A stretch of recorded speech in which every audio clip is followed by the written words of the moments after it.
Não pule esse vídeo. Se você se considera pelo menos um pouco cristão, eu preciso que você veja esse vídeo até o final. Eu só quero que você me escute.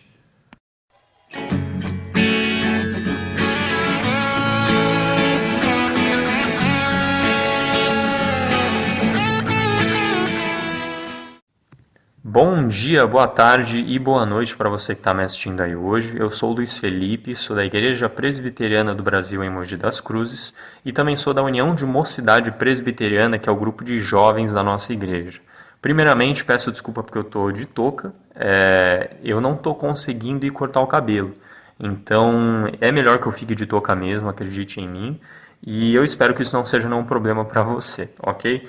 Até porque hoje o assunto é sério, é a continuação de um vídeo que nós postamos há umas 2 semanas atrás, mais ou menos. Então, se você puder, vai lá no nosso Instagram, Facebook, YouTube e procura o vídeo de 2 semanas atrás, que essa é a continuação dele. Mas você consegue entender esse vídeo aqui perfeitamente se você não assistiu o outro. Hoje o tema é o seguinte: Deus odeia o pecado e o pecador. Isso é muito interessante, eu vou tentar ser o mais delicado possível, tá? É um assunto delicado, mas não é porque ele é um assunto delicado e porque pode ser que algumas pessoas não gostem dele, que eu não devo falar aqui. Essas verdades devem ser ditas. E é sobre a seguinte frase, né? Deus odeia o pecado, mas ama o pecador. Quantas vezes a gente já não ouviu essa frase? Eu particularmente ouvi há pouco tempo atrás, mas isso não vem ao caso. Mas é uma frase que a gente normalmente escuta. E a questão é que hoje eu pretendo mostrar para vocês se ela é de fato bíblica. Se isso é uma verdade. Deus odeia o pecado, mas ama o pecador. Será que é isso mesmo?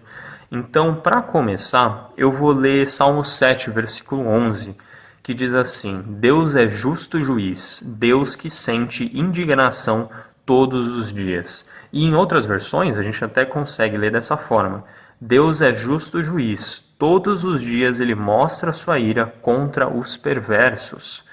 Então você pode me falar que sim, Deus realmente sente ira contra o pecado todos os dias. Mas a minha pergunta é: será que é só contra o pecado que ele sente ira? Em Salmo 5, versículo 5, nós lemos: Os arrogantes não permanecerão na tua presença. Odeia todos os que praticam a iniquidade. Deus odeia a iniquidade, ou seja, o mal, é lógico que odeia. Mas também Deus odeia, ele pode odiar quem pratica essas coisas. Repetindo, odeias todos os que praticam a iniquidade. Porém, uma coisa é certa, e eu preciso falar aqui porque é uma verdade. Deus também nos ama. João 3, versículo 16, nós vemos talvez o versículo mais famoso da Bíblia, porque Deus amou o mundo de tal maneira que deu o seu Filho unigênito para que todo o que nele crê não morra, não pereça, mas tenha a vida eterna. Então eu também concordo com isso. Deus nos ama. A questão é que João 3, versículo 16 é bíblico, mas Salmo 5, versículo 5 também é bíblico. Então não é porque Deus é amor que ele não possa odiar. Não é porque Deus seja misericórdia que ele não possa sentir ira. Uma coisa não anula a outra. Então, uma coisa que nós temos visto ultimamente é que Deus é amor. E ok, isso é verdade, mas parece que ele não tem nenhum outro atributo além desse. Parece que ele não pode nos oferecer nada mais do que isso. E isso não é verdade. Então, o meu primeiro ponto é justamente esse. Deus é amor, mas ele também é misericórdia, ele também é justiça e ele também é ira. Então, analisando por uma outra perspectiva, Paul Washer, ele faz uma ilustração bem interessante e eu vou ler aqui para vocês. Se você está vendo isso de dia, olhe para o céu. Você vê alguma estrela? Acredito que não, porque há muita luz. Mas você sabe que elas estão lá. E quando anoitece, nós podemos vê-las, porque está escuro. O amor de Deus funciona da mesma forma. Quando a nossa luz está muito alta, perdemos a capacidade de enxergar as estrelas da graça e do amor de Deus. Então, em Lucas 7, versículo 47, Jesus nos fala que se nós nos enxergamos pouco pecadores, pouco seremos amados por Deus. Porém, se nos enxergarmos com muito pecado, muito seremos amados. Porém, Abrindo um parênteses, isso não quer dizer que nós devemos sair pecando como loucos, e Paulo já nos adverte sobre isso em Romanos capítulo 6. Então a única maneira de apreciar o amor e a graça de Deus é vendo a nossa profunda escuridão e dependência nele. Agora eu falo com todos, seja de igreja ou não. O único motivo pelo qual você não ama Deus da forma que Ele merece é porque você ainda não se enxergou. Você ainda não viu o quanto de pecado você tem. É porque você ainda não viu o quanto de perdão Deus está lhe dando.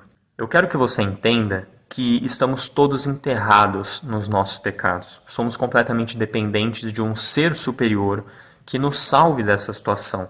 E quanto mais tivermos noção disso, mais seremos capazes de ver o amor e a graça de Deus sobre nós. Você acha que Deus não tem o direito de se sentir irado? Como você acha que Deus reagiu ao nazismo? Como você acha que Deus reage hoje ao aborto, ao racismo, ao estupro? Se Deus não se irasse, ele seria imoral. E Deus não só está irado com essas pessoas que praticam esse tipo de pecado, mas ele está irado comigo. Ele está irado com você, porque durante o dia nós cometemos diversos outros tipos de pecado. Então, voltando para o Salmo 5, versículo 5, nós lemos: os arrogantes não permanecerão na tua presença. Odeia todos os que praticam a iniquidade. Odeia todos os que praticam a iniquidade. Jesus mesmo diz em João 3, versículo 36, quem não obedece ao Filho não tem a vida eterna, mas a ira de Deus. Você tem noção do que é a ira de Deus? Você tem noção do que é a ira de um ser que é onipotente, ou seja, pode tudo e todas as coisas, que é todo-poderoso? Imagine Deus olhando para o mundo agora e nós cada vez mais nos atolando em nossos pecados. Você acha que Deus não sente ira contra isso? Imagine Jesus voltando agora, nesse exato momento, para fazer o julgamento final e ele nos vê sujos dos nossos pecados, sujos pela nossa maldade. Você não tem medo disso? Porque eu tenho muito medo disso. É como se com uma mão Deus retesse a sua justiça do mundo nesse exato momento e com a outra Deus clama aos homens para que venham ao encontro dele, buscando por salvação. Uma hora as duas mãos serão abaixadas e nós não teremos como recorrer a Jesus para a salvação. Só vai restar a ira eterna de Deus. E se você ainda acha que Deus não pode se sentir irado, pense na própria implicação dessa frase. Se você ama judeus, por exemplo, necessariamente você odeia o holocausto. Se você ama bebês, necessariamente você odeia o aborto. Então, se você ama alguma coisa, necessariamente você odeia a falta dessa coisa ou o que vai contra essa coisa. A questão é que se você tem o direito de se sentir irado, por que Deus não teria? Se Deus ama uma vida santa, por que ele não odiaria uma vida sem santidade? Paul Washer, ele fala a seguinte frase: Deus ama tudo que é lindo, amável e excelente. Em outras palavras, Deus ama tudo que é semelhante a ele, e é daí que vem o problema. Nós achamos que temos o direito de amar tudo o que escolhemos amar, mas nós pensamos que Deus deve amar tudo o que nós amamos. Deus ama tudo o que é semelhante a ele, por causa da sua absoluta perfeição, e ele vem com ira contra tudo aquilo que contradiz a sua natureza e a sua vontade, e justamente esse somos nós. Salmo 128, versículo 1, nos diz: bem-aventurado, ou seja, muito feliz, aquele que teme ao Senhor e anda nos seus caminhos. Então, para finalizar, eu quero que você pense, assim como no último vídeo, contra quem você tem pecado. Deus pode se irar e sente ira contra todos aqueles que não obedecem às suas leis, aos seus mandamentos. Você tem obedecido a Ele? Você está preparado para o dia do juízo final? Isso é, para o dia em que Deus irá julgar as pessoas pelos seus atos? O tempo de escolher a mão salvadora de Deus está acabando. Essa mensagem pode não ter sido nada agradável para você ouvir e pode ser que a maioria das pessoas já tenham saído desse vídeo. A questão é que nós só conseguimos ver a graça e o amor de Deus quando nos enxergamos completamente perdidos nos nossos pecados e na nossa maldade. Se essa mensagem falou com você ou de alguma forma, e eu realmente espero que isso tenha acontecido, eu peço que você compartilhe isso nas suas redes sociais. Com isso, você não está só ajudando a nossa mocidade nas publicações, mas você está ajudando pessoas que têm feito escolhas erradas. Pessoas que não têm lidado com a ira de Deus, que ainda não acordaram para essa realidade da ira de Deus. Então, por fim, eu proponho um desafio, assim como no último vídeo.